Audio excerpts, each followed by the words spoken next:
Twin Jades of Jiangdong. Chapter 25. Rebellion.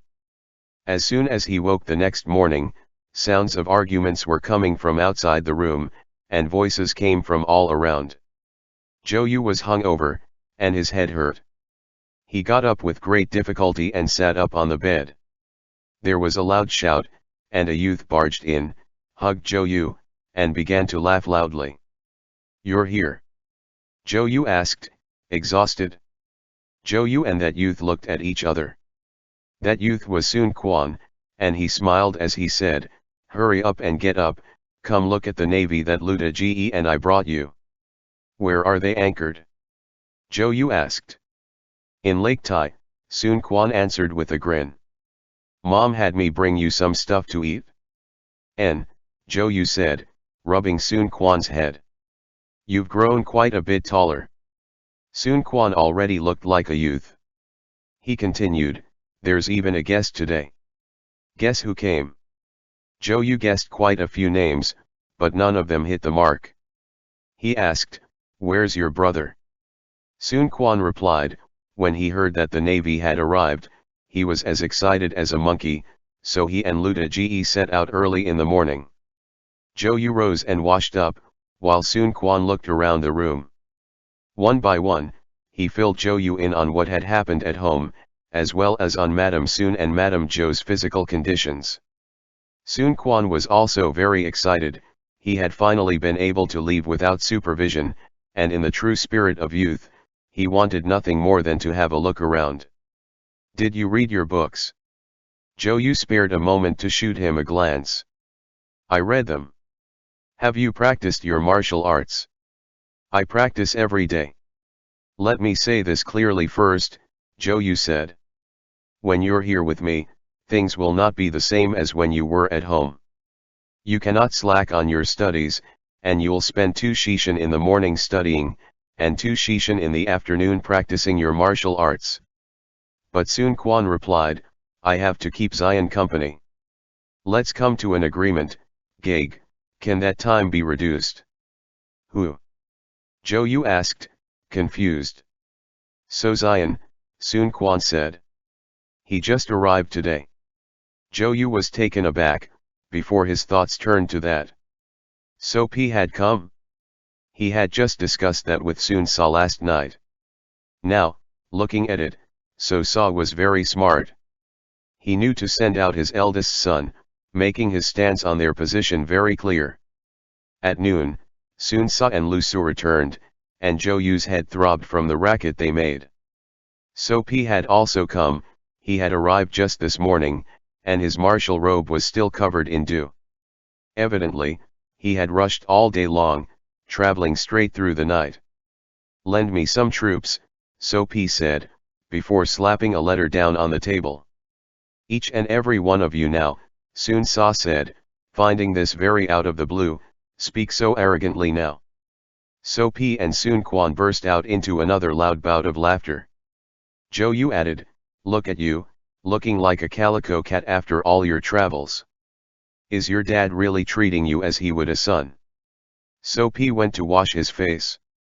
He had already grown to the height of Sun Sa's shoulder. The 2 children had both sprung up in these past few years like bamboo shoots in the spring after a rain. Sun Quan was still a little shorter than Sao Pi, but he was also a little younger. "My dad is still looking for his majesty," So Pi said. "The first thing Yuan Shu's going to do is make an example of him. Yuan Shao, Yuan Ben Chu, is also sending his men out to search for the emperor. It's all a chaotic mess. The Central Plains are one big jumble right now. Everyone wants to ally with each other to defeat Yuan Shu." As Sao Pi wiped his face, he continued. "My dad said, if we take Shaochun, he and you will split it half and half." Sun Sa replied, Your dad. Did I agree to lend your dad troops?" So Pi said, "No way ba. Do you lack such a small number of men?" In front of their antics, Zhou Yu had nothing more to say. Sun Quan simply stood to the side, laughing, before asking, "If you do dispatch troops, can you bring me along?" "You all," Zhou Yu said, "quiet down. Soapy, go rest first. Is there no food to eat as well? Soapy asked. And here I came on my horse at top speed. Sun Sa had no choice but to arrange for their meal to be brought up first, and Sun Sa, Lu Su, Soapy, and Sun Quan all shared some light porridge and side dishes. Lu Su spoke of some of the training of the navy, and he didn't hide anything from Soapy either as he reported on the affairs involving them. After he finished, he stretched and said, "Just in time for me to rest for a few days." "Where's Zhao Zilong?" Zhou Yu asked Soapy. "Uncle Zilong went to go attend his brother's funeral," Soapy said. "Last time he sent a letter back, he said that he was going to pledge his allegiance to Liu Bei." "Royal Uncle Liu?" Sun Sa asked, the corners of his mouth twitching. "He's still alive." Soapy replied, "He's currently popular beyond belief. I told Zhao Zilong to come to Ye City, but he adamantly refused. He left for Suzhou with Liu Bei." "Your dad's trying to cause trouble for Tao Qian, isn't he?" Zhou Yu suddenly asked. Everyone knew that the Suzhou governor, Tao Qian, had killed So Sa's father and grandfather. This debt of blood looked to be one that would not be easily settled. Soapy said in reply.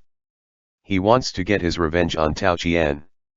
Lu Bu is currently heading towards Suzhou as well, so you might end up fighting with him as well." Lu Su said, "If I were Tao Qian, I'd give up on being the governor of Suzhou too. I'd rather run as soon as I could.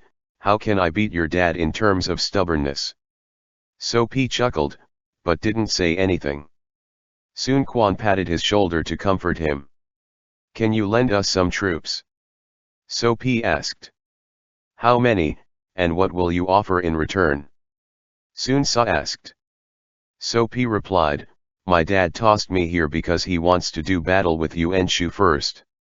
After that, he'll fight with Yuan Shao. If anything happens, just cut my head off." Zhou Yu said, "That's nonsense. Since your dad sent you here, he's certain that I won't use you as a hostage. His business sense is quite cunning." With how So Sa was as a person, he knew that Zhou Yu would not make things difficult for Soapy. Since So Sa had shown his sincerity, the most important things now were the missive that Soapy sent him to become an imperial edict issued by the false emperor, and for Sun Sa to send his troops out as his duty to the throne. After Cao Sa had accomplished what he set out to do, appointing Sun Sa the king of some region would be expected in return. "I need to think about it," Sun Sa said. "It's not that I won't lend you troops, but rather that this matter is too deeply tangled." Lu Su added, "Yuan Shu is still watching our every move as well. Shao Chun is very close to where we are now, and if they happen to counterattack, the consequences are unimaginable." "Think it over, Ba," Soapy said. Zhou Yu replied, "I want to send a letter to your dad, so that I can have a chat with him." But Soapy said, "There's no need, just say what you want to tell him to me instead. Before I left, he already told me that whatever I say is whatever he says." Zhou Yu didn't say anything more, and after the meal, he spent some time in discussion with Sun Sa and Lu Su. Lu Su pointed out a few things, before walking away as if this matter didn't concern him at all. After Sun Sa and Zhou Yu discussed further, the duty of negotiating with Soapy was left to Zhou Yu. "To be honest," Zhou Yu said, "we cannot lend you troops. At least, we can't for the near future." Soapy had just woken up, and he didn't say anything, instead watching Zhou Yu. "It's not that we don't trust you," Zhou Yu continued. "It's a problem of our own doing. To tell you the truth, the troops aren't ready, they can't be sent out." "Oh," Soapy said. Sun Quan asked from the side, "When will they be ready?" Zhou Yu replied, "Not for at least half a year." Soapy glanced at Sun Quan and learned that these two hadn't prepared beforehand to trick him. Things were probably more or less how Zhou Yu was describing them, so he could only nod and take it. As recompense, Zhou Yu said, "Sun Sa and I will use a different method to hold back Yuan Shu. Send a letter to your dad immediately, the letter's right here, I've already written it. We cannot add to his troops, but I will send out my men to attack Yuan Shu's rear, so that he is constantly on the run. So P nodded again, and Zhou Yu continued, as for the specific tactics, I will inform you of all of them, and you and Sun Quan can go to battle with the troops. That's great. Sun Quan said. No way. Sun Sa protested. Sun Quan's only 14. He's 15, Zhou Yu said. In nominal years, he's 15. Sun Sa asked in return, what can a 15-year-old do? Is he to lead the men? Zhou Yu reviewed the military books without an ounce of concern, replying, fighting a tiger makes men brothers, and fighting on a battlefield makes men father and son. If you don't train Sun Quan by letting him fight, what are you making him do by keeping him at home all the time? You moved Zijing here, and you had him bring Sun Quan along too. Aside from training the troops, I won't believe you if you say you had no other intention by doing so. Sun Sa said, but 15 is a little too young. Stray arrows have no eyes. If So Sa's son dies, who cares, but if something happens to my very own Didi, my mother will kill me. What do you mean by if So Sa's son dies, who cares? Zhou Yu asked, torn between laughing and crying. How old were we when we went pursuing our enemies from Mount Gu to the banks of Lake Chao? Why don't you tell me? Sun Sa didn't say anything in return. The year that he and Zhou Yu reunited, they had been 16. As if he was thinking about the same thing, he glanced at the kite hanging in the hall, before suddenly remarking, in the blink of an eye, 5 years have already passed just like that. That year, Zhou Yu's father passed away. Sun Sa held the string of the kite as he stood on the bamboo raft, the breeze of autumn blowing in his face, the sky clear and cloudless as they slowly drifted across Lake Chao. When he thought about the past, it felt as if a lifetime had passed since then. All right, Sun Sa said. You have to watch them well. Don't let anything happen to them. A few days later, Sun Quan joined the ranks of Sun Sa's Wu troops. Zhou Yu's plan was to let him take control of Sun Sa's personal guards. Other people could not necessarily be trusted, and Sun Quan was the most reliable. Of course, Zhou Yu was very well aware that sometimes, even brothers by blood could not necessarily be trusted. Historically, hadn't countless brothers quarreled with each other, only to lash out and turn on each other? But he had a firm handle on the situation, and with him there keeping watch, nothing would happen. After all, Sun Quan had been half raised by Sun Sa, half raised by himself. Watching Sun Quan joining in on drilling the troops, with Cao Pi helping him from the sidelines, Zhou Yu felt as if he was watching his own disciple slowly growing up. The first time he had seen him, Sun Quan was still a feverish child, small and skinny. He never thought that after a few years, when Sun Quan put on a set of armor, his heroic bearing would be equal to Sun Sa's, despite the youth writ in the lines of his brow. The messenger from Shaochun had arrived as well, and as soon as Yuan Shu's messenger arrived, Zhou Yu had tied him up. The messenger's expression was one of confusion, because he didn't know what had just transpired. Sun Sa wanted to have the messenger beheaded right away and his head placed in a box to be sent back to So Sa. As usual, Zhou Yu was not willing to cause too much slaughter, so he simply had his subordinate tie the messenger up and send him to So Sa. Doing so was akin to completely falling out with Yuan Shu. After another discussion, Sun Sa and Zhou Yu drafted up a call to arms to fight against Yuan Shu, and they officially allied with Cao Sa and Yuan Shao. At the end of the 6th month in that same year, Yuan Shu, ignoring the interference and condemnation from all sides, ascended to the throne as the emperor. 6 armies joined together in the campaign against Yuan Shu, and Zhou Yu felt a sense of foreboding that the time to plug the leak had come. Zhou Yu handed the 8,000 members of the cavalry to Sun Sa, letting him, Sun Quan, and So Pi lead the troops. They took back routes to ambush Shaochun, using guerrilla tactics to delay Yuan Shu, gaining So Sa time and a buffer. Meanwhile, Zhou Yu remained alone in the Wu commandery, helping Sun Sa clean up internal affairs. After he sent Sun Sa away, Zhou Yu then specially instructed Sun Quan that they could not be hasty with anything, no matter how small. This time, in the campaign against Yuan Shu, they were to primarily harass Yuan Shu, and their main goal would be to keep him too busy to attend to other affairs. While you're at home, spend some more time resting, Sun Sa said. If we successfully overthrow Yuan Shu and the various allied troops join forces, I may have to trouble you to make a trip as well. Zhou Yu frowned deeply, even as he nodded. Sun Sa's finger poked at his forehead as he asked, "What, do you have something on your mind?" Zhou Yu waved his hand. Ever since a short period of rain at the beginning of spring, the entirety of the Jiangdong region had been in a drought. It was already the 6th month, and not a single drop of water had fallen from the sky. The water level of Lake Tai was slowly dropping, and the harvest this year was definitely going to be bad.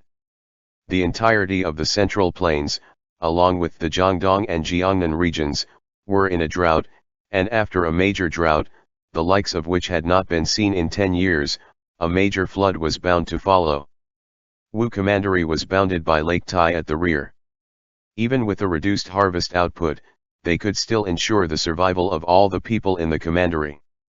However, in Suzhou and other regions, the number of victims of the drought would only increase. If they didn't make their preparations early, the consequences would be unimaginable. Lu Su would be the Jiju for the main army.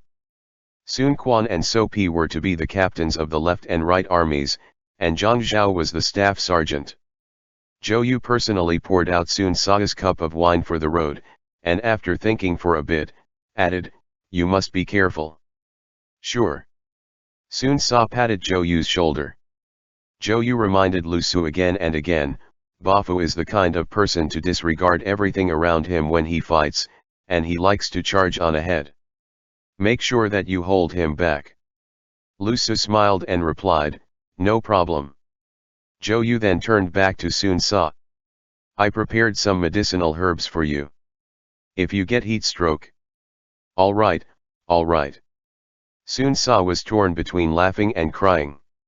So Pi and Sun Quan led the vanguard away. Zhang Zhao exchanged a few more words with Zhou Yu, all related to the rations and troops, before even he too departed, leaving behind Zhou Yu and Sun Sa holding each other's hands as they stood behind the main army. This was the first time in many years that Sun Sa was setting off to battle on his own.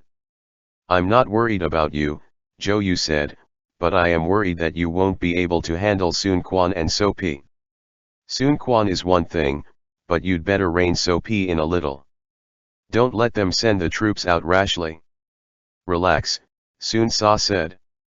"It's not like you haven't seen me lead an army into battle before. On the battlefield, it's not up to them to have the final say." Zhou Yu added, "If you're going to launch a surprise attack, you must discuss it in great detail, and you must not let them exceed their authority. As for any internal affairs, if there's anything that you can't come to a decision on, you can ask Zhang Zhao." Sun Sa said, smiling at Zhou Yu. A moment later, he continued, "I was just about to say that you stopped being such a mother-in-law recently, and yet here you are, bitching again." Zhou Yu looked at Sun Sa, as if he had something more to say, but in the end, he chose not to. He simply reminded him, "Lu Zijing is used to striking up bargains with other people, and you can ask him if you have any questions about that. As for sending out the troops, when your ideas and Zhang Zhao's conflict, you must listen to what he says." Sun Sa replied, "If I cannot decide on an internal affair, I can ask Zhang Zhao. If I cannot decide on an external affair, I can ask Zhou Yu." Zhou Yu began to chuckle. Letting go of Sun Sa's hands, he said, "Go ba. We'll decide what to do after you return victorious." Sun Sa said, "Take good care of yourself." Sun Sa looked as if he wanted to take a step forward, but in the end, he managed to hold himself back. "I'm leaving." Sun Sa waved his hand. "Fuck off faster," Zhou Yu replied.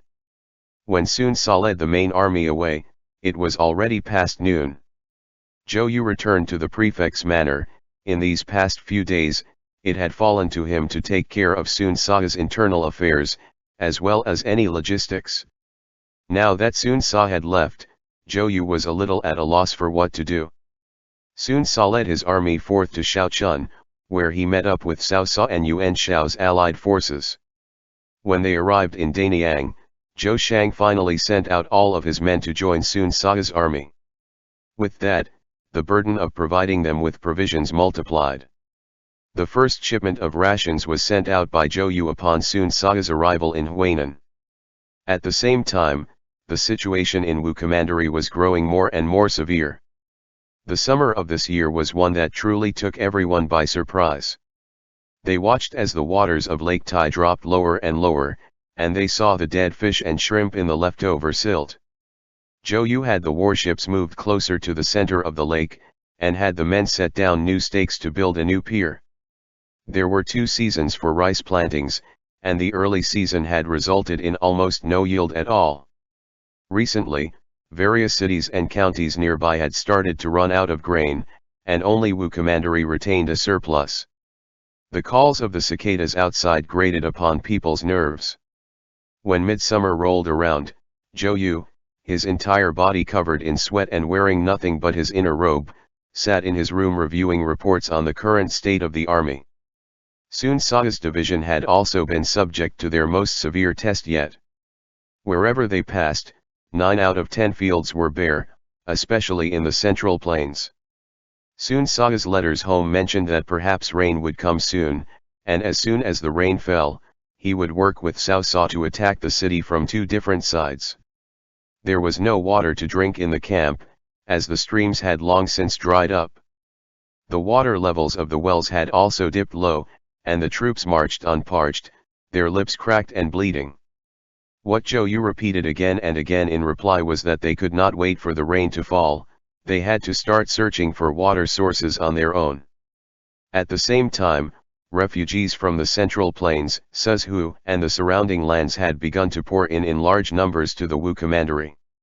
They had recorded a total of 400,000 people, without any food or water, who had gathered outside the moat that drew off the waters of Lake Tai, catching fish and shrimp to survive.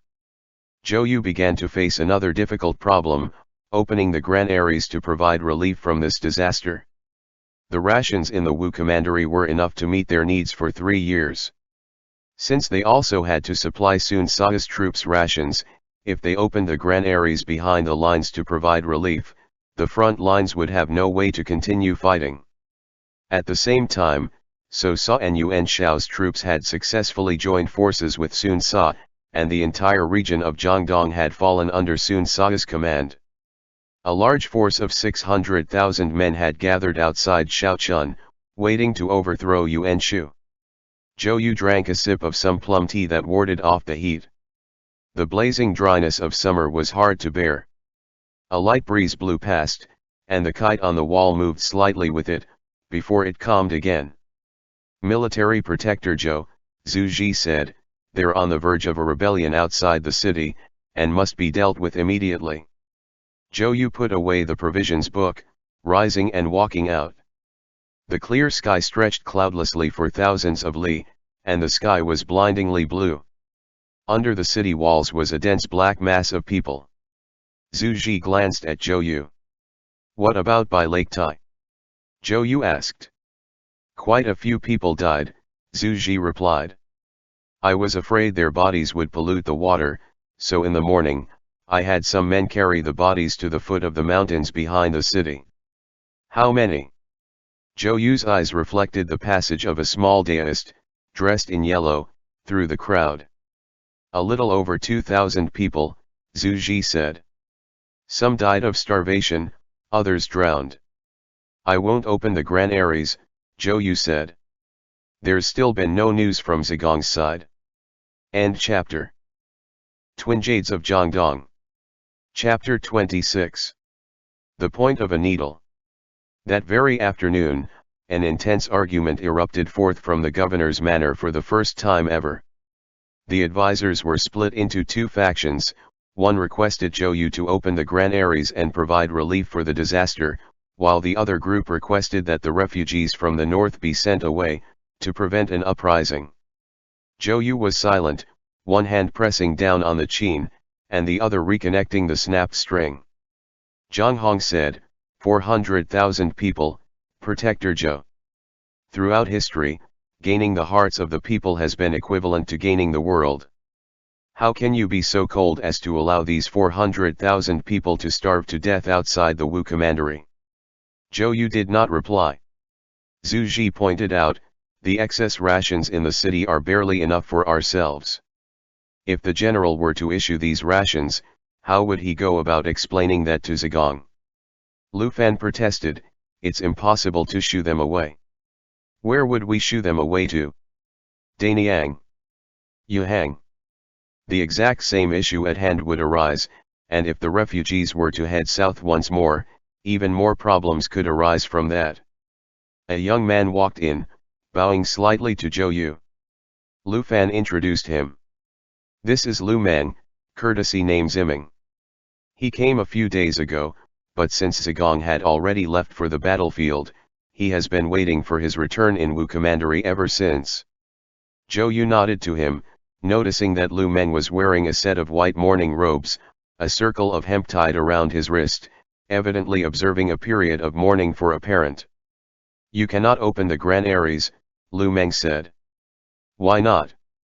Zhou Yu asked. Lu Meng replied, according to my estimate, last year, locusts plagued the land, and the excess water receded. The drought this time will last for at least 1 year, but it will be impossible to determine until the coming spring. After a plague of locusts, a drought is inevitable, Lu Meng said to the group of advisors. Right now, not only can you not send out rations, but the entire region of Jiangdong must also prepare by living frugally, otherwise the results will be unimaginable.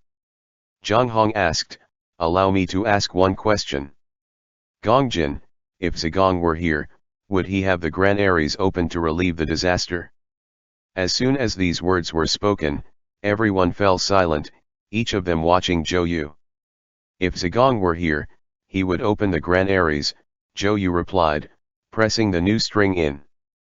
But since I am here, I will not open the granaries. If anyone wants to curse, have them curse me out. General Zhu Ji, tighten the defenses. Prepare for an uprising, and have the gates to the city firmly shut. That night, Zhou Yu wrote a reply to Sun Sa's letter, not mentioning a single word of the 400,000 refugees that were surrounding the Wu commandery, turning the city into a lone island. As soon as the city gates were shut, no one would be able to enter any longer. In the depths of the night, Zhou Yu was still a little unaccustomed to sleeping in such a large bed, and no matter how he tossed and turned, he felt that it was very empty. He had gotten used to being squished by Sun Sa as he slept, so now, he felt a little uncomfortable sleeping on his own. Not being able to hear the sound of Sun Sa's snores when he woke in the middle of the night left him feeling a bit odd. There were sounds from outside, and torches lit up the entire courtyard. The sounds of soldiers' footsteps and the sounds of chatter immediately burst into existence. What's happening? Zhou Yu tied his robe and came outside. The refugees outside the city have gathered and are causing a ruckus, Zhu Ji said, coming over in person to report. They're charging at the gates. Zhou Yu mounted his horse, hurriedly climbing up to the heights of the city wall, only to see that the people down there were already using logs to strike the gates. The city guards had yet to receive orders, and they did not dare to act rashly. Fire the arrows. After Zhou Yu arrived, the first thing he said was to kill people. Fire the arrows, Zhu Ji called, raising a hand. Immediately, the area outside the city gates burst into chaos. Some people shouted loudly, while others wailed, as the arrows came down like rain, hitting who knows how many people. Lu Meng climbed up to the city walls, watching the scene down below unfold. The crowd of people retreated like the tide, leaving the ground littered with bodies. Lu Meng let out a sigh. Zhou Yu intoned, anyone who assaults the city will be killed without warning.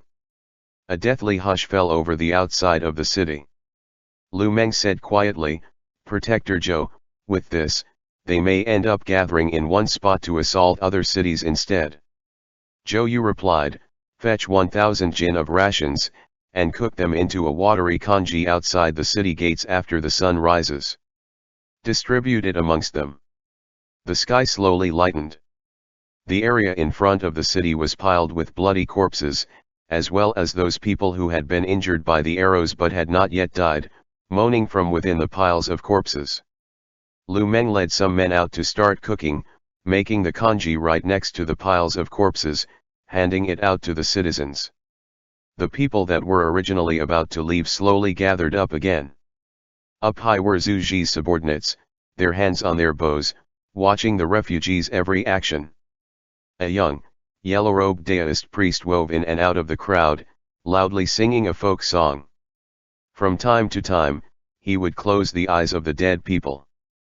After a single look at him, Zhou Yu said, detain that man.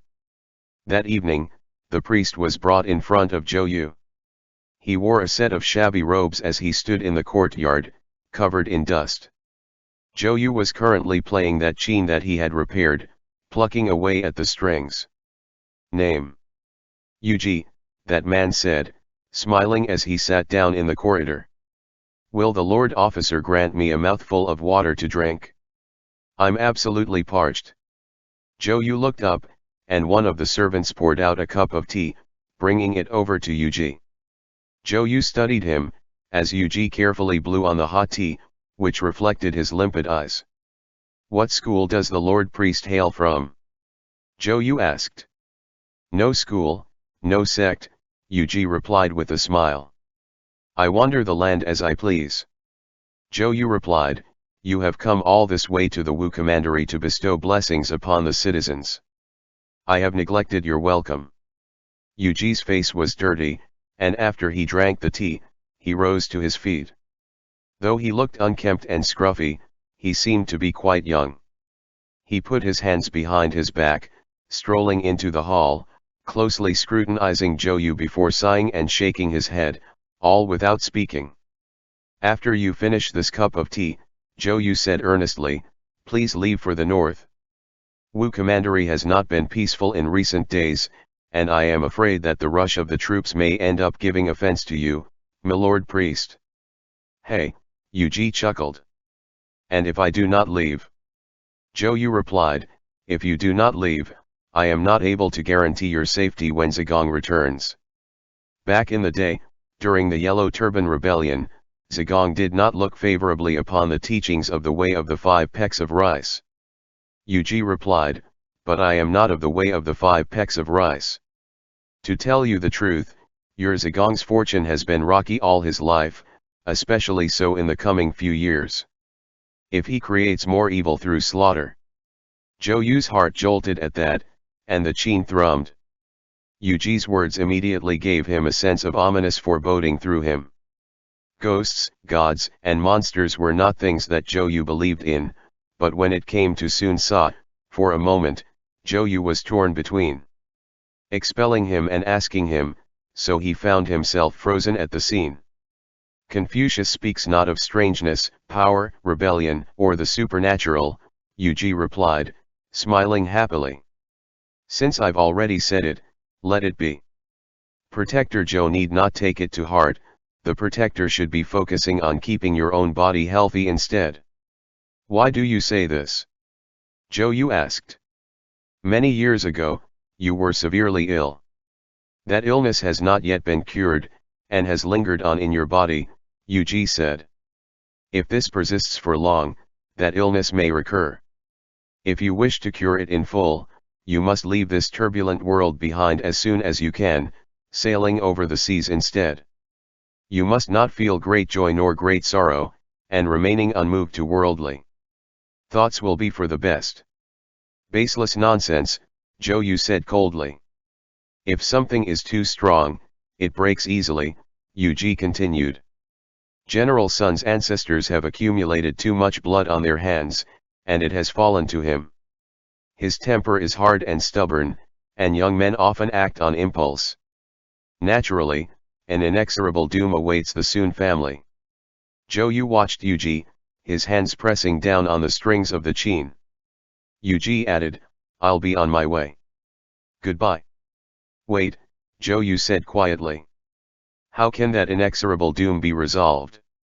Yuji waved a hand, and Zhou Yu thought to himself that he was truly too foolish.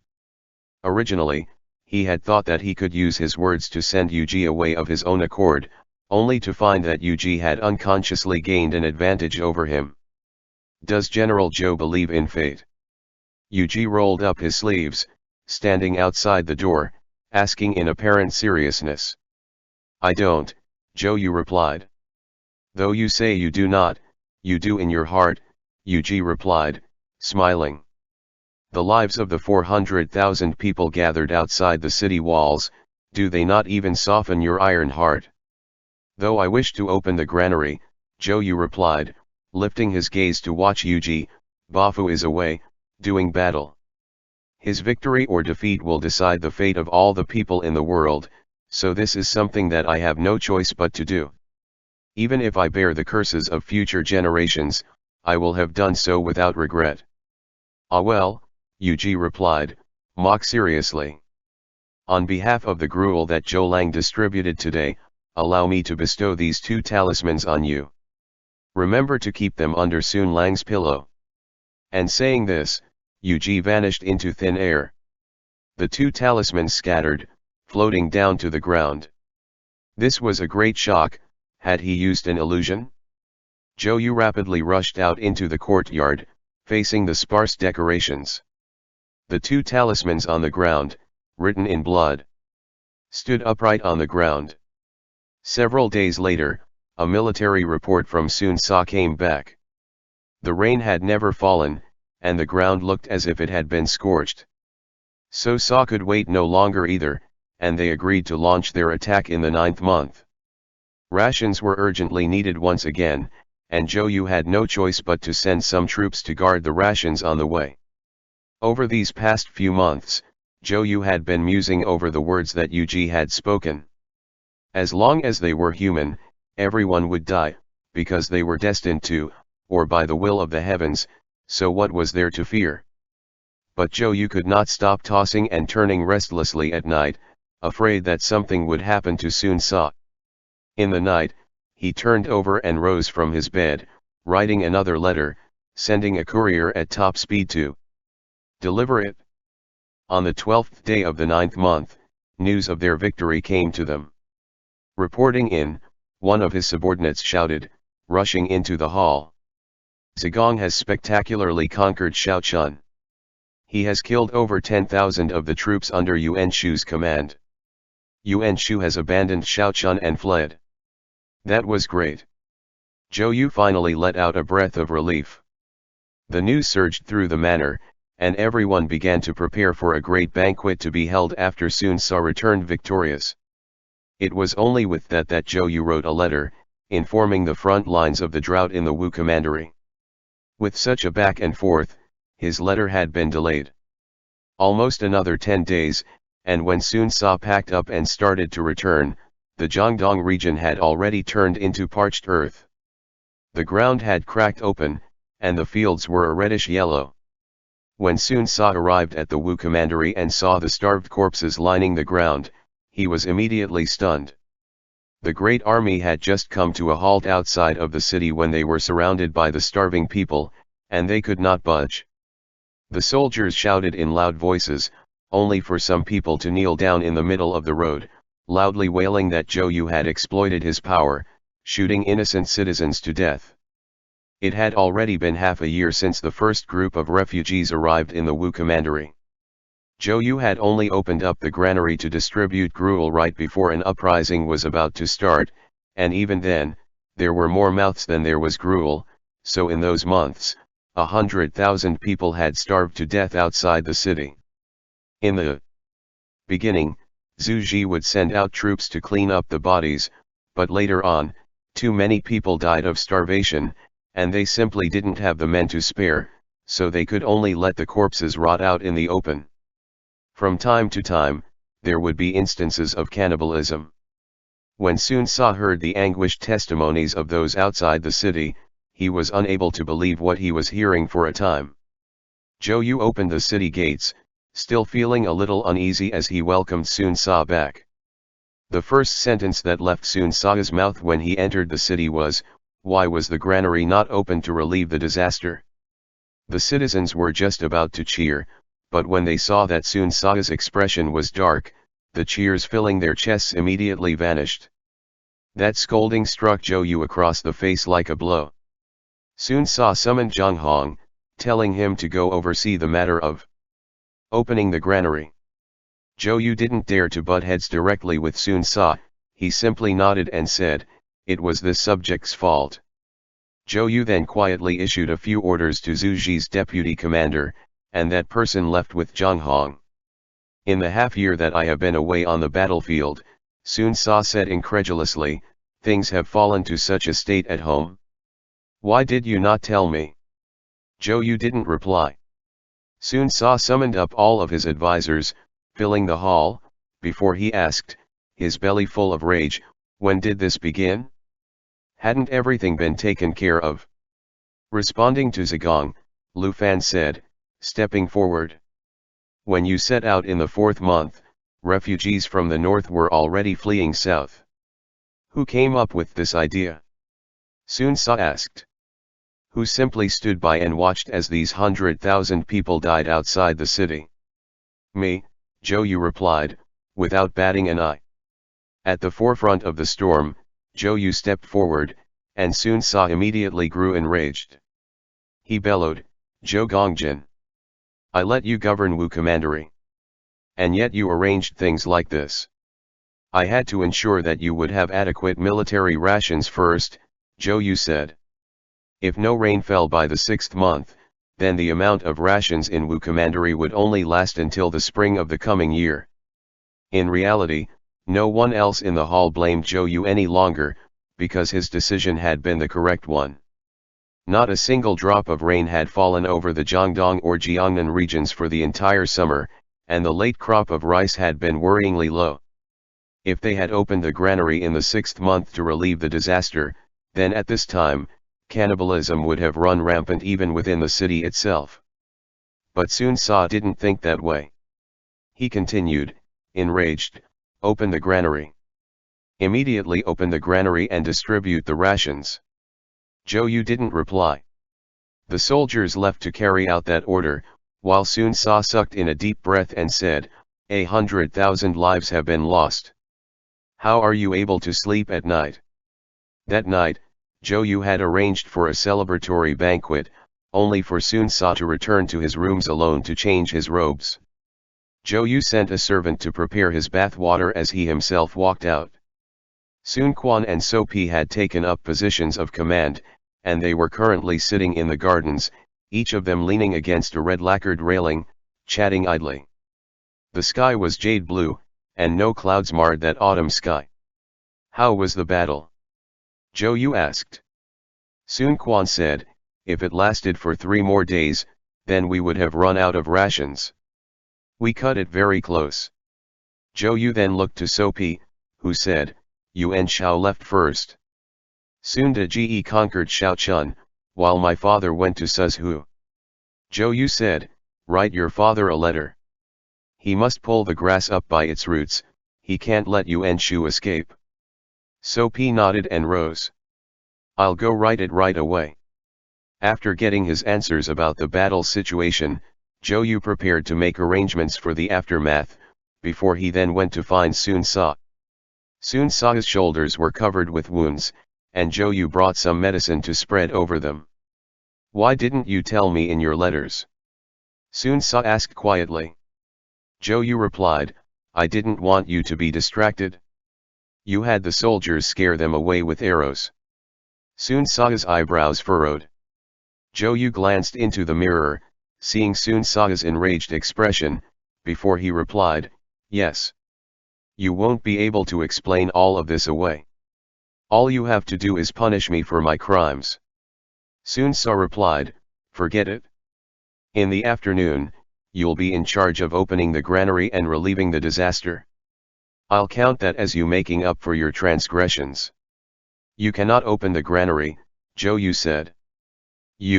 Sun Sa looked at Zhou Yu, frowning deeply. If the drought lasts until the coming spring, Zhou Yu said, and for 2 seasons after that, we won't have enough rations for ourselves. If there isn't enough to eat, then we can go buy or borrow rations, Sun Sa said.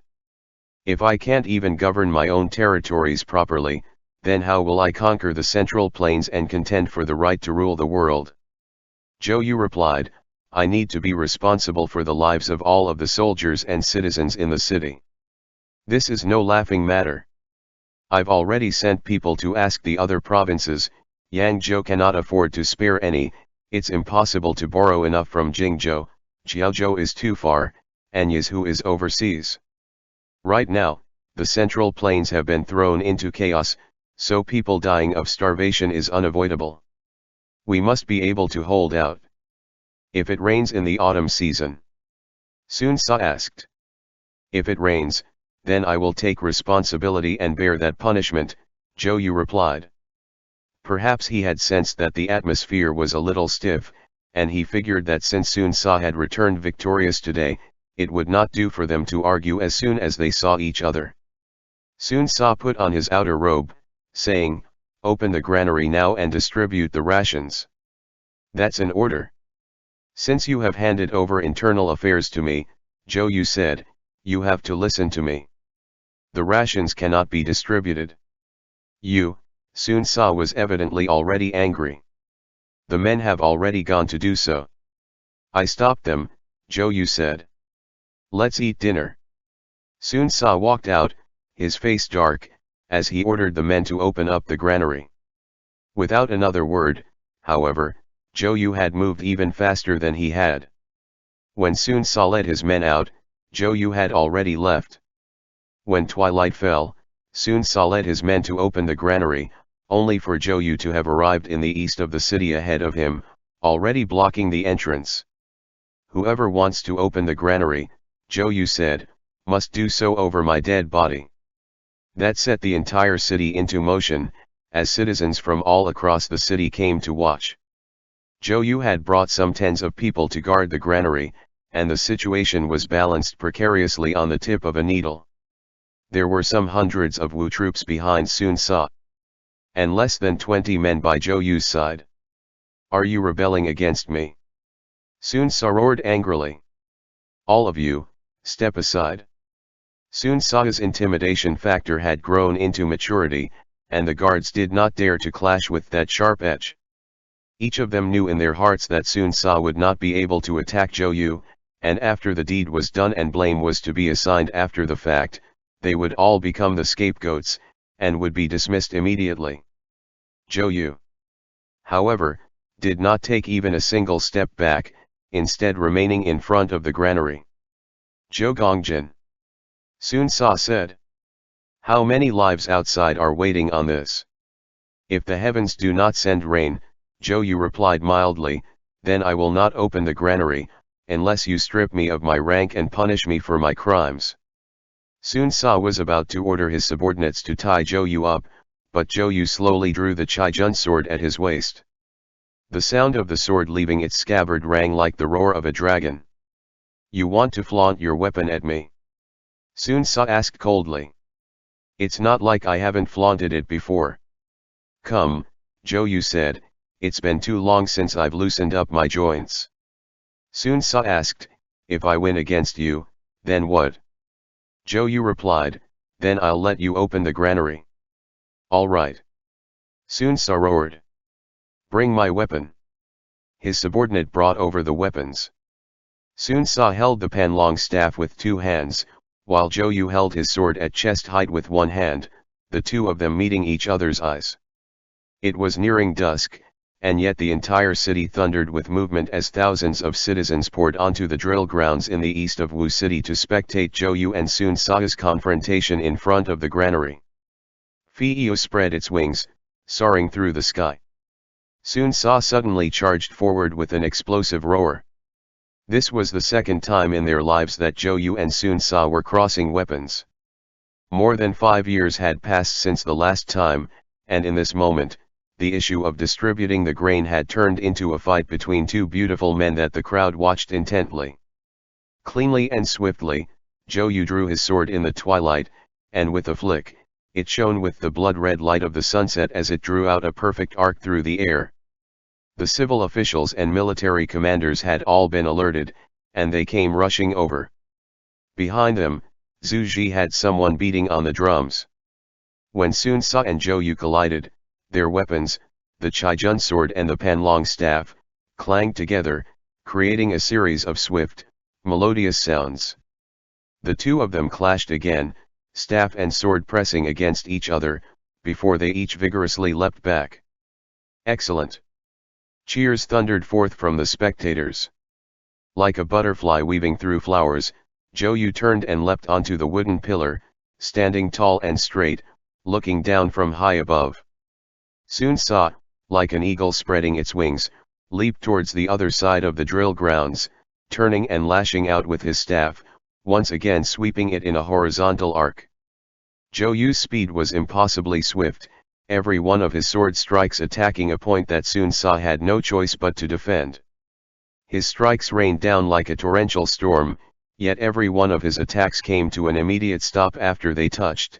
As soon as Sun Ce showed a weakness, Zhou Yu would immediately pull back. The two of them were both afraid that weapons had no eyes, and they would injure the other, so most of their attacks were simply empty moves. From time to time, their gazes would give away where they were going to attack, and they would even give the other the moment of a single breath to put up a defense. With that, the spar seemed more like a display. Zhou Yu's sword attacks changed constantly, while Sun Ce danced through the air with his staff, thrusting and sweeping, both of them attacking and parrying in very elegant moves. That caused thunderous applause to break forth from their audience. Back. Sun Ce's single staff changed into many, and instantly, Zhou Yu was confronted with a bunch of illusory staves. In that moment, Zhou Yu had already almost been forced out of the arena. Sun Ce was in control of the entire arena, and as long as he landed that last strike, Zhou Yu would have no choice but to retreat backwards out of the arena. But Zhou Yu had been waiting for this very moment, all this time. In the blink of an eye, the sun had already started to set in the west, and it was about to disappear behind the granary. Borrowing the last moment that the sun's rays shone forth, Zhou Yu tilted his sword slightly. With that change in lighting, the light that reflected off of the body of the Chaijun sword flashed in front of Sun Ce's eyes, causing him to narrow them. In the span of that single thought, Zhou Yu lifted the long sword, stabbing it forward in the opposite direction of the staves that filled the sky. The arena was absolutely silent. Zhou Yu's quick attack had been performed flawlessly. That attack had been a seamless combination of tactics and skill, and when the crowd's wits returned to them, Zhou Yu's sword was already pointed at Sun Ce's throat. Several breaths' time passed. No one expected that Zhou Yu would actually dare to do such a thing. If the tip of the sword stabbed forward even a little, Sun Ce's life would be forfeit. Zhou Yu pulled back his sword, sheathing it, before bowing. "Thank you, Zigong, for going easy on me." Sun Ce panted slightly, his face bright red. "If it rains, you will have to bear your punishment," Sun Ce said. Zhou Yu replied, "As it should be." Sun Ce left. Zhou Yu clearly sensed that that last sword strike had seemed to anger him. But he had always been like this ever since he was a child, so Zhou Yu had better apologize to him that night. The troops dispersed. Zhou Yu shut the large doors to the granary, standing amidst the dying rays of the sun for a long time. It wasn't until Zhu Ji came to find him that he returned to the governor's manor. End chapter.